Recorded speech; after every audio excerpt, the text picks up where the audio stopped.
Hola queridos amigos, queridos hermanos, felices Pascuas para todos ustedes.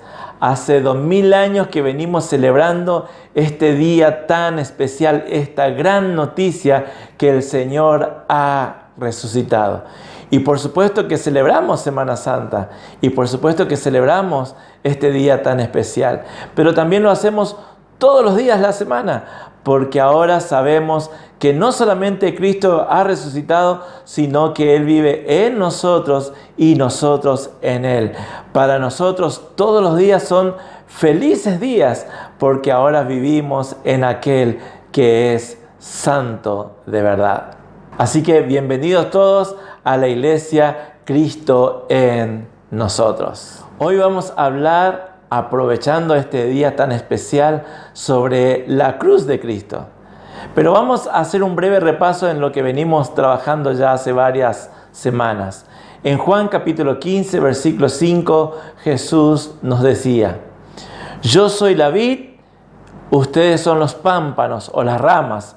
El que permanece en mí y yo en él, este lleva mucho fruto, porque separados de mí nada podéis hacer. Nuestra asignación es permanecer en Él, para que su savia, su vida fluya en cada uno de nosotros. Y dijimos que permanecer tiene que ver con tener comunión, tener contacto con nuestro Jesús, con nuestro Dios. Y ese contacto debe ser 24/7. Usamos la palabra online, permanentemente conectado. Y si esto sucede en nuestra vida, el fruto, dice Jesús, está garantizado. Y entendemos por fruto, esto es muy importante, aquello que Pablo menciona en Gálatas capítulo 5, versículos 22 y 23. Es amor, gozo, paz, paciencia, bondad, mansedumbre y unas cuantas características más, que es el fruto, la manifestación de el carácter de Cristo, de la vida de Cristo en cada uno de nosotros.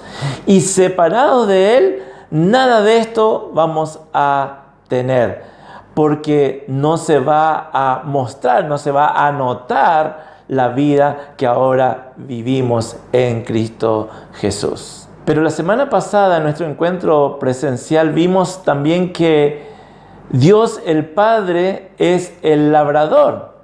Y esta figura es muy importante porque quiere decir que el que cuida de la viña, el que cuida de la vid, es el mismo Padre. Él está continuamente observando, Él está limpiando y dice que también Él poda las ramas de la vid. ¿Y qué quiere decir que poda? ¿Por qué lo poda? ¿Por qué corta? Porque Él está preparando para que aquellas ramas, o sea, vos y yo, podamos dar buenos frutos. Frutos que se noten, que crezcan, y dice no solamente frutos, sino que dice mucho fruto. Cuando la rama está limpia, está preparada, están listas para dar fruto. ¿Y qué poda el Padre? Podría ser tu pregunta. Y el Padre poda todo aquello que no es de Cristo en nuestras vidas. Todo aquello que nos impide disfrutar al 100% de la presencia de Dios en nuestra vida.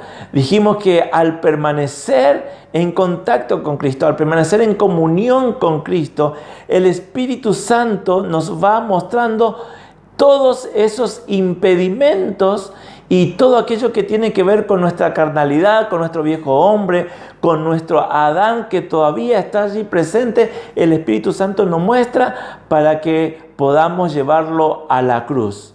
Y nuestra tarea es llevar a Adán, llevar lo carnal, llevar todavía lo que es de Sebastián a la cruz, para que allí sea crucificado, se muera.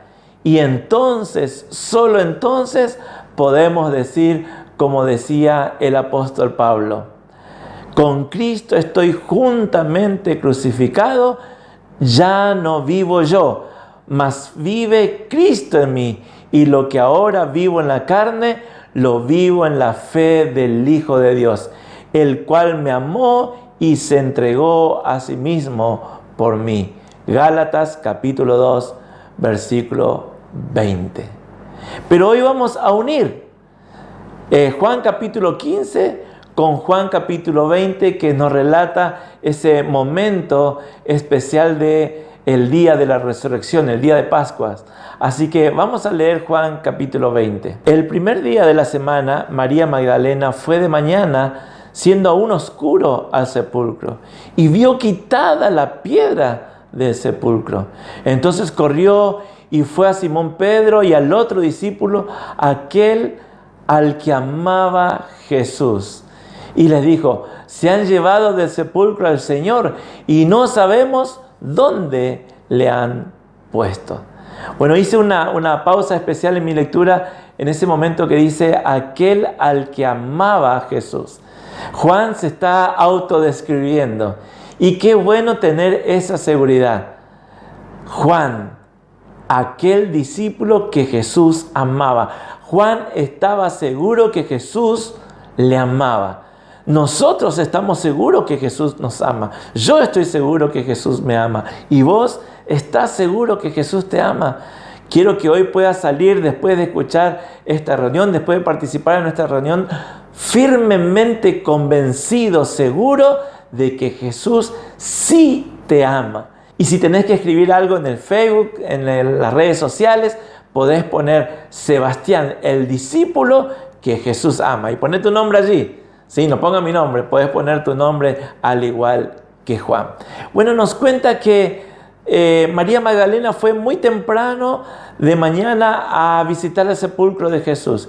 Ella llevaba allí unas especies aromáticas, unos aceites para ungir, para untar el cuerpo de Jesús. Era costumbre en esa época hacer esta tarea. Pero se encuentra con una sorpresa. Ve que la piedra que tapaba aquella gruta estaba movida. Ya no estaba tapando la gruta. Y ella seguía preguntando: ¿cómo voy a hacer para mover la piedra? Pero, oh sorpresa, cuando llega a ese lugar, encuentra la piedra movida. Y no hace nada, no entra a ver si estaba el cuerpo allí, si hay soldados allá adentro, sino que dice que sale corriendo y le da aviso a Pedro y a Juan. Lo cierto es que dice que estos discípulos salen corriendo hacia el sepulcro, y por supuesto Juan era mucho más joven que Pedro, así que dice que ganan la carrera y llega hasta donde estaba en la tumba de Jesús. Pero apenas se anima a meter un poquito la cabeza, quizás a vos o a mí me pasaría exactamente lo mismo, mira así y ve allí unas sábanas, unos lienzos, pero no se anima a entrar adentro de la tumba. Al rato llega Pedro, y Pedro, como era impulsivo y venía cansado y desde haber corrido, no puede frenar allí a la puerta de la tumba y entra hasta el lugar donde habían puesto el cuerpo de Jesús. Y dice que ve allí aquellas sábanas que habían envuelto el cuerpo de Jesús, ve aquel manto que había sido puesto en su rostro, el sudario, también doblado y puesto allí, aparte de la manta que estaba puesto allí en ese lugar donde habían depositado el cuerpo de Jesús. Entonces, como Juan ve que Pedro está adentro y que no sale, y que está callado, que está sorprendido, y a lo mejor hasta está tocando aquella sábana para ver si no había algo allí, dice que Juan entra, ve y cree. ¿Qué creyó Juan? Y verdaderamente creyó que Jesús había resucitado, porque Jesús le había dicho. Jesús había dicho esto, pero no sé si ellos estaban totalmente convencidos de esto. Así que a continuación de este momento, allí nomás en el huerto donde estaba la tumba que Jesús había sido sepultado, se encuentra con la propia María Magdalena. Y nos dice Juan: y ella vio a Jesús que estaba allí, mas no sabía que era Jesús. María ve a Jesús, pero lo confunde con el cuidador del huerto, con el hortelano, dice en la palabra de Dios, con el jardinero. Y Jesús ve que ella estaba llorando. Entonces le pregunta a Jesús: mujer, ¿por qué estás llorando? Y ella no lo reconoce. Hasta que llega el momento en que Jesús le dice: María, ¿por qué lloras? María, ¿me estás buscando a mí?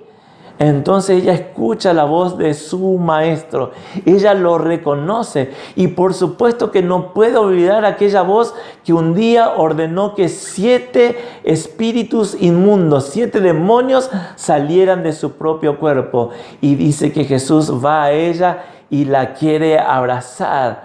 Pero mi pregunta es, ¿por qué no le conoció desde el principio?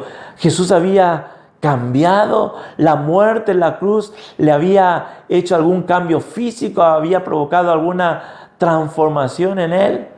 Más adelante Jesús vuelve a aparecer a sus propios discípulos.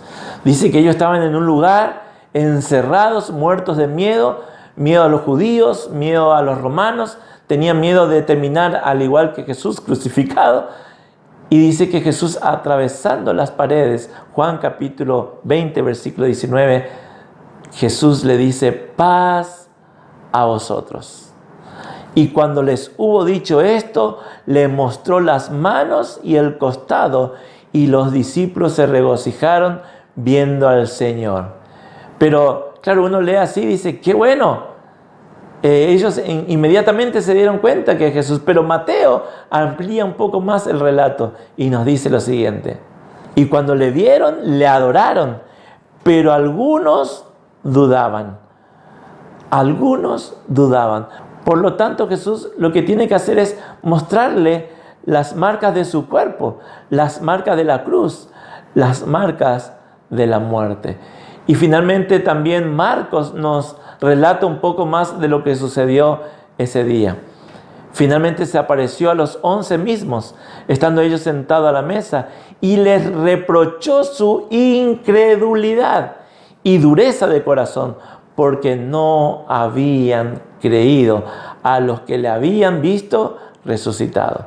Es decir, no solamente ellos no le conocieron a Jesús, sino ni creyeron que eso podía suceder. No le creyeron a María, no le creyeron a Pedro, no le creyeron a Juan y tampoco al mismo Jesús. Es más, ellos creían que Jesús era como un fantasma. Lucas en el capítulo 24 nos relata esto, después poder leerlo en tu casa. Dice que ellos pensaban que lo que estaban viendo era un fantasma, era una visión espiritual. Entonces Jesús primero le tiene que mostrar sus heridas y después le pide un poco de comida y come con ellos para que se puedan convencer de que era el propio Jesús. Lo notable es que hay 11 apariciones de Jesús resucitado, por lo menos lo que está escrito en la palabra de Dios, en la Biblia. Pero en todas ellas hay algo en común. Todos los protagonistas, a todos les costó conocer a Jesús. La cruz, la muerte había marcado a Jesús, pero también lo había transformado. Ellos lo habían visto andar, ellos comieron con él, ellos durmieron allí muchas veces en el mar, en el huerto, en distintos lugares. Ellos vieron sanar a Jesús, ellos vieron hasta resucitar a muertos, por lo menos 3 veces es lo que está relatado ahí en la palabra de Dios. Ellos le vieron caminar sobre el mar, ellos le vieron hacer muchos milagros y prodigios, pero también le vieron cuando le llevaron a la cruz. Y vieron cuando, por lo menos algunos, cuando le pusieron en la tumba. Y ahora Cristo había resucitado. Ahora Jesús estaba vivo. La resurrección se puede definir de esta manera. Estaba vivo, pasó por la muerte y conservó la vida. Lo cierto es que todo aquel que pasa por la cruz lleva la marca de la cruz. El que pasa por la cruz ya no vuelve a ser la misma persona. Porque si hay algo que sucede en la cruz es que te despoja totalmente de todo. La cruz quebranta, la cruz humilla, la cruz te hace sentir pequeño, frágil. La cruz te quita absolutamente todo, hasta tu propia vida. El que pasa por la cruz nunca se va a creer alguien autosuficiente, nunca será alguien que reclama sus derechos o una determinada posición. El que pasó por la cruz sabe que ahora vive porque alguien le dio una segunda oportunidad, le dio vida. Sabe que ahora vive por gracia, por misericordia, y ahora su único propósito es glorificar a aquel que lo hizo posible. El que pasa por la cruz vive para glorificar a Dios. Watchman fue un escritor cristiano, pastor, predicador. Nació en China en el año 1903. 30 años de su vida se dedicó a predicar a Cristo en todo su país y a fundar iglesias en poblaciones rurales, allí en su China amada. Desde sus 18 años se dedicó a estudiar la palabra, a capacitarse y aprendió importantes lecciones en su vida de cómo vivir la vida cristiana. Pero no solamente eso, sino también conoció y experimentó la cruz, porque fue perseguido por el comunismo de su país y terminó siendo encarcelado en 1952 hasta el día de su muerte en 1972. Se cuenta que un día se encuentra con un ex profesor universitario allí en su pueblo natal.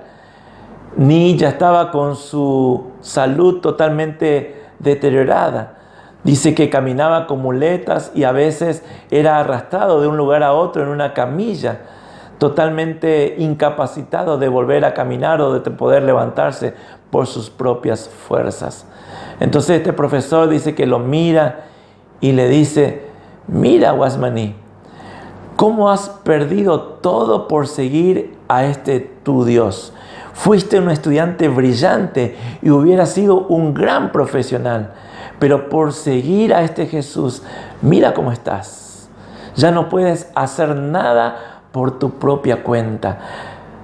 Y Ni escribe en uno de sus libros: por primera vez me sentí digno del Evangelio, perderlo todo por la causa de Cristo.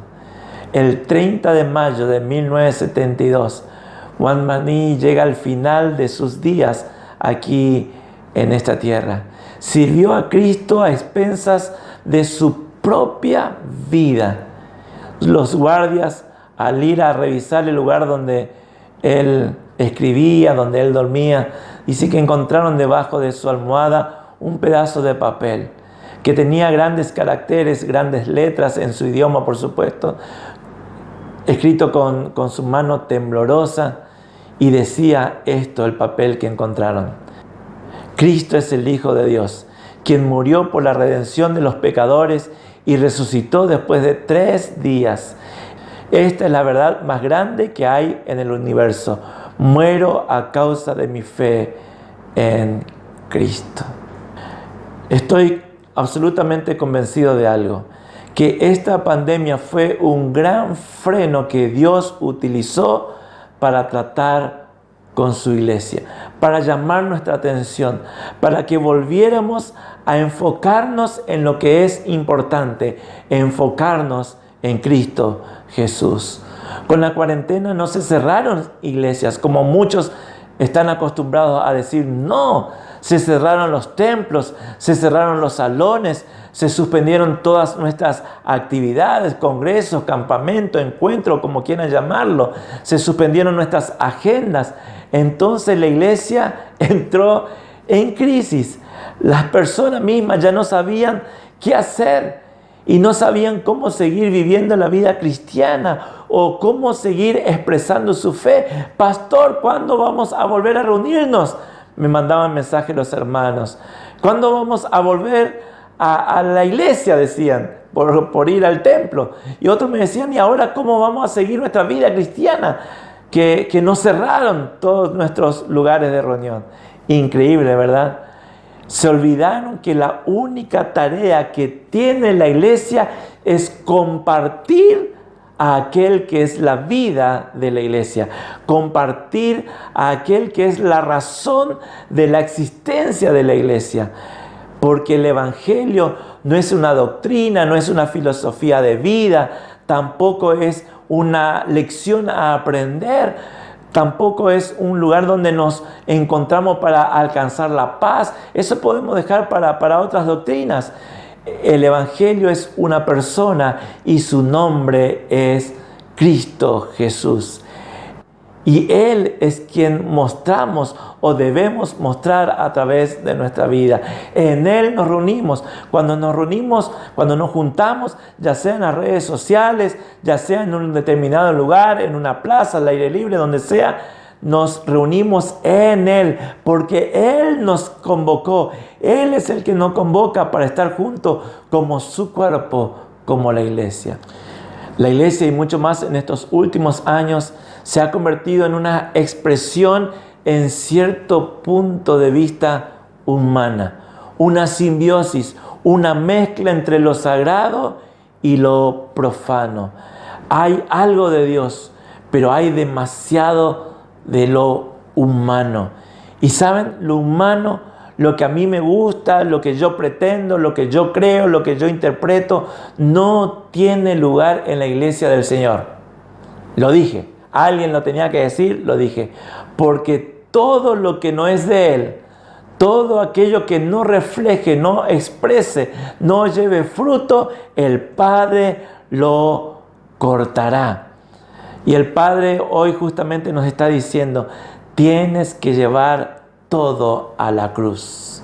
Iglesia amada, hermano amado, todo lo que no es de Cristo, todo lo que es humano, lo que es carnal, lo que es de Adán en tu vida, tienes que llevar a la cruz, para que entonces el único que viva, el único que se manifieste en tu vida, sea Cristo que vive en cada uno de nosotros. Entonces toda la gloria será para Él. ¿Y qué sucederá con tu vida? Posiblemente lo mismo que le pasó a Jesús. La gente te va a ver y te va a preguntar, ¿qué te pasó? Ya no te van a conocer. ¿Qué te pasa? Ya no eres como antes. Cambiaste tu carácter, fuiste a un lugar de relax, cambiaste tu forma de hablar, tu forma de relacionarte, eres diferente. Y ese será el momento en que vos puedas compartir a Cristo, que puedas mostrar al Cristo que vive en vos. Entonces esa misma vida que ahora vive en vos va a poder fluir hacia aquel que todavía no le conoce. El problema es que vivimos en un permanente choque, lucha entre lo que nosotros queremos, lo que a nosotros nos gusta y lo que es la voluntad de Dios. Mientras sigamos pensando que Dios es para nosotros y no nosotros para Él, es imposible que seamos agentes de cambio en nuestra ciudad, en este presente, en esta sociedad que vivimos. La gente viene a nuestras iglesias y nosotros les enamoramos de nuestras actividades, les llenamos la agenda, pero nos olvidamos de darle Cristo, de llenarle de Cristo, que es lo único que necesitan para ser transformados, para sentirse pleno y ser sal y luz allí donde ellos se mueven. Hasta el año 350 la iglesia no paraba de crecer. A pesar de que había una cruel y mortal persecución, la iglesia crecía y crecía y crecía y se extendía hasta lo último de la tierra, así como lo pidió Jesús. Pero entonces llegó el rey Constantino y por decreto, él dijo, desde ahora en adelante todo el mundo debe volverse al cristianismo. Él propuso lo siguiente: no tenemos que combatir más a la iglesia, porque no da resultado. Cuando más combatimos, ellos más crecen, más se expanden. Mejor hagamos grandes edificios, hermosas catedrales, que ellos se sientan cómodos, que allí encuentren un lugar donde desarrollarse, en donde poder expresar lo que sienten, y hagamos una alianza entre las autoridades, entre el gobierno y la iglesia. y entonces todos ellos estarán en un solo lugar, estarán en sus edificios. Eso va a terminar con el crecimiento, con la expansión de la iglesia. Ellos poco a poco irán perdiendo fuerza y entonces todos fueron metidos adentro de las 4 paredes, dentro de una caja. Y aquella caja los feligreses le llamaron, lo mal llamaron iglesia, por unos 1000 años aproximadamente, hasta que llegó la Reforma en 1517. Pero la estrategia de Constantino fue bien simple. Él empezó a preguntar a la gente: ¿vos a quién les pedís tus cosas? ¿A quién le decís tus necesidades? Y bueno, algunos le decían a Baal, otros le decían a Martes, otros le decían a la diosa Luna, al dios Sol, a la diosa tal, fulana. Bueno, a partir de ahora, dijo Constantino, todo lo que ustedes quieran pedir, sus necesidades, sus sentimientos, todo tienen que llevarlo a Jesucristo. Él va a ser su nuevo Dios.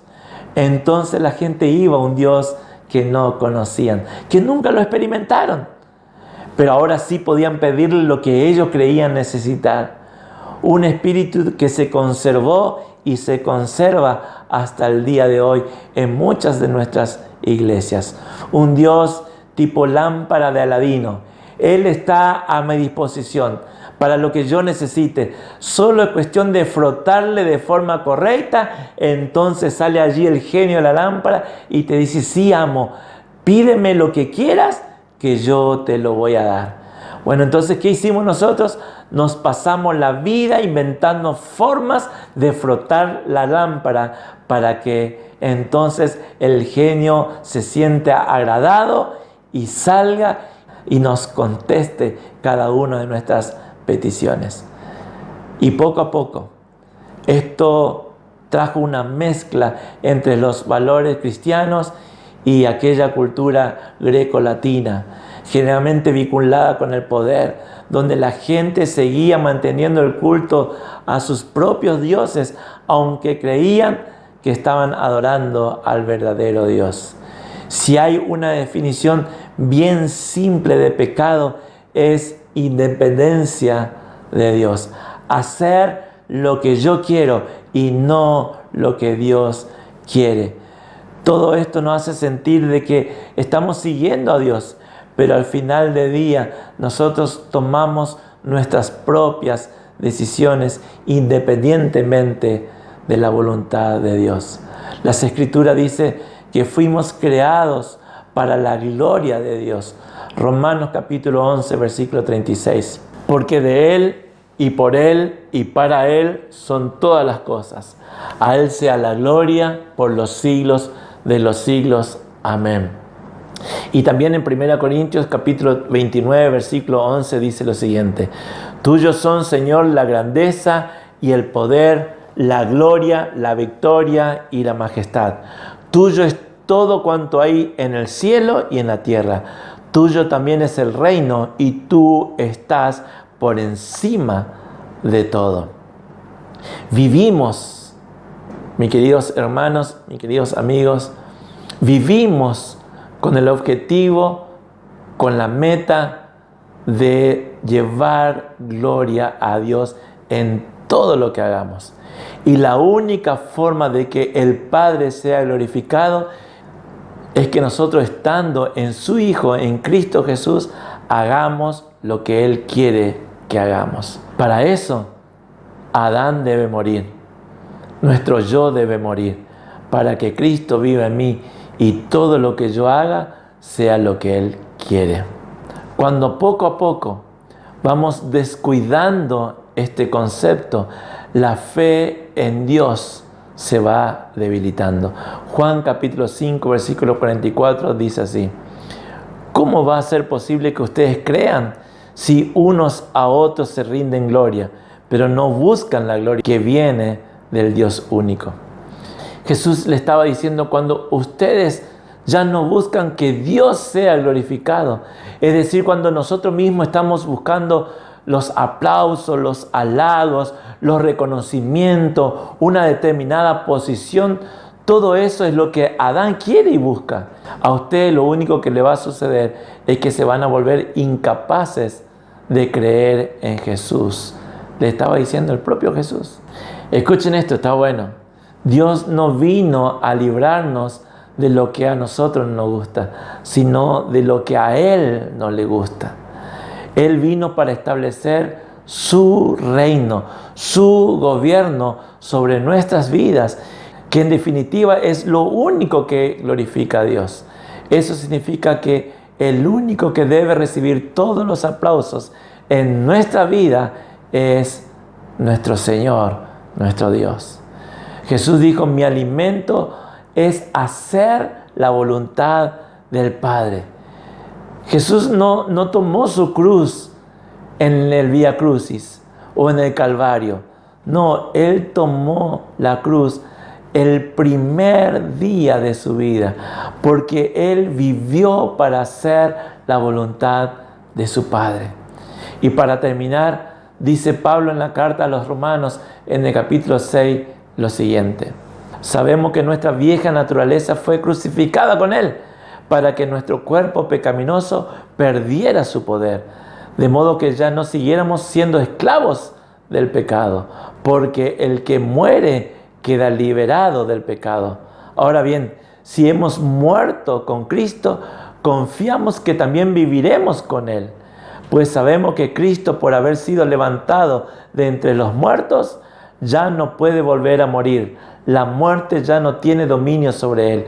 En cuanto a su muerte, murió el pecado una vez y para siempre. En cuanto a su vida, vive para Dios. De la misma manera también ustedes considérense muertos al pecado, pero vivos para Dios en Cristo Jesús. Celebrar la resurrección de Jesús es celebrar nuestra propia resurrección, mis queridos hermanos. Celebrar la Pascua es celebrar nuestra propia Pascua, porque Él es nuestra Pascua, porque Jesús es el que nos llevó de las tinieblas a su luz admirable.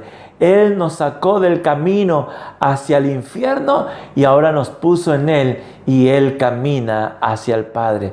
Por eso que cuando celebramos la Pascua, no lo hacemos recordando un viejo suceso allá en el pasado, sino que miramos a la cruz, que ahora está vacía, y allí nosotros fuimos crucificados juntamente con Cristo. Entonces, como Pedro y Juan, corremos hacia la tumba, allí donde Cristo fue sepultado, y nosotros también juntamente con Él fuimos sepultados, nos dice Pablo en el versículo que acabamos de leer. Pero vemos que ahora está vacía porque fuimos resucitados juntamente con Él. ¿Y para qué resucitamos? Para que hoy Dios exprese su vida en nuestras vidas, y todas las riquezas de su gracia y su favor también puedan reflejarse en nuestro andar diario. Entonces podemos decir cada día de nuestra vida, y especialmente también este domingo de Pascua, ¿por qué no? Para mí el vivir es vivir a Cristo. Para mí el vivir es vivir a Cristo todos los días de mi vida. Un gran abrazo para todos ustedes. Que tengan una excelente semana y que cada día la vida que está en ustedes se pueda derramar para fluir hacia aquellos que aún no le tienen. Si todavía notas que tenés algo de Adán, algo de lo carnal, algo que te impide disfrutar de Cristo, es un buen momento ahora para entregarle a Él eso que te impide disfrutar de Jesús. Decirle allí una oración, vos ya sabés cómo hacerlo. Y si nunca escuchaste de este Jesús, o si le escuchaste pero nunca hiciste de Él tu Señor y tu Salvador, no podés decir como Juan: soy un discípulo amado de Jesús. Este es un buen momento. Solamente dile: Señor Jesús, hoy te recibo como Señor y Salvador en mi vida. Te pido perdón porque viví una vida independiente de ti.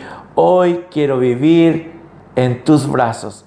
Hoy quiero que tú vengas a vivir a mi propia vida para que mi vida refleje también tu andar. En el nombre de Jesús. Amén. Amén. Nos vemos entre 15 días por este medio, pero el domingo siguiente nos veremos en forma presencial allí en Julia Roca 63, Salón Cristal, Iglesia Cristo en nosotros. Chao.